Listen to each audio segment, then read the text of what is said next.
તો બાદ હવે સુરતમાં કોંગ્રેસ નેતાએ કોંગ્રેસ નેતા સામે પોલીસ ફરિયાદ કરી। સુરત શહેર કોંગ્રેસના ઉપપ્રમુખ ઋષિન નાયકાએ કોંગ્રેસના પૂર્વ કાર્યકારી પ્રમુખ દીપ નાયક સામે ફરિયાદ નોંધાવી છે। તો વર્ષ 2023માં ઋષિન નાયકાના ફ્લેટને ગેરકાયદે દીપ નાયકે ત્રાહિત પક્ષને વેચી દઈ ઠગાઈ આચરી હતી। સુંદરમ એપાર્ટમેન્ટનો ફ્લેટ G2નું ગેરકાયદે લખાણ અને ડુપ્લિકેટ શેડ સર્ટી બનાવી ત્રાહિત વ્યક્તિને વેચાણ કર્યો। એપાર્ટમેન્ટના પૂર્વ પ્રમુખની ખોટી સહી કરી શેડ સર્ટી તૈયાર કરી ફ્લેટ વેચવાનો આખો કારસો ઘડ્યો હતો। કોંગ્રેસના કાર્યકારી પ્રમુખ દીપ નાયક, દક્ષાબેન અને રિંકલ દોશી સામે ફરિયાદ થઈ છે।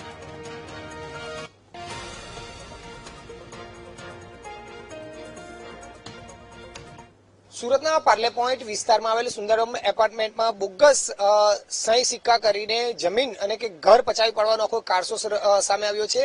આ જે ફરિયાદ થઈ છે તે કોંગ્રેસના ઉપપ્રમુખ જે છે તેમણે જ કોંગ્રેસના પૂર્વ કાર્યકારી પ્રમુખ સામે ફરિયાદ નોંધાવી છે।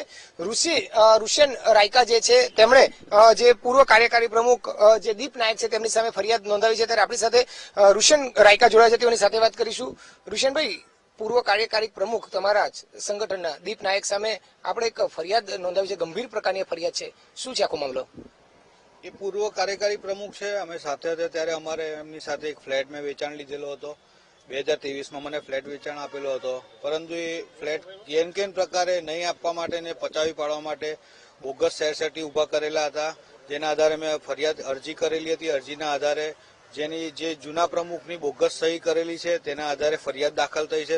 કેટલાનો ફ્લેટ છે, કેટલા રૂપિયાની આખી છેતરપિંડી થઈ હતી અને હવે કયા મુજબની જે કલમ નોંધાઈ છે તો કેટલી ગંભીર કલમો છે એની સજા કઈ રીતની છે? ટોટલ ફ્લેટ તો જૂનો જર્જરી હતો, એટલે જેમણે જે કિંમત નક્કી કરી હતી એ મુજબ જ એમણે વેચાણ આપેલો હતો, પરંતુ મને ટ્રાન્સફર ન કરી આપવા માટે જે મને શેર સર્ટી સોંપેલું હતું એ આધારે બીજું શેર સર્ટી ઉભું કરીને બોગસ સહીના આધારે જુદી જુદી કચેરીઓમાં, સ્ટેમ્પ ડ્યુટીમાં અને SMCમાં રજૂ કરીને બોગસ દસ્તાવેજ બનાવેલ છે અને ત્રાહિત પક્ષકારને પણ આ ફ્લેટ વેચાણ આપી દીધેલ છે।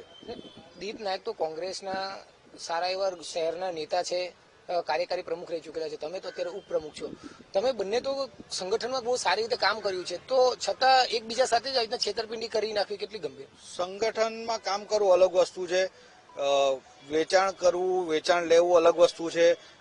કોઈ દાનત એમની ખરાબ એની હશે તો જ આ વસ્તુ કરેલું હશે ને કોઈ બીજા સાથે પણ છેતરપિંડી કરી હશે એવું મને લાગે છે।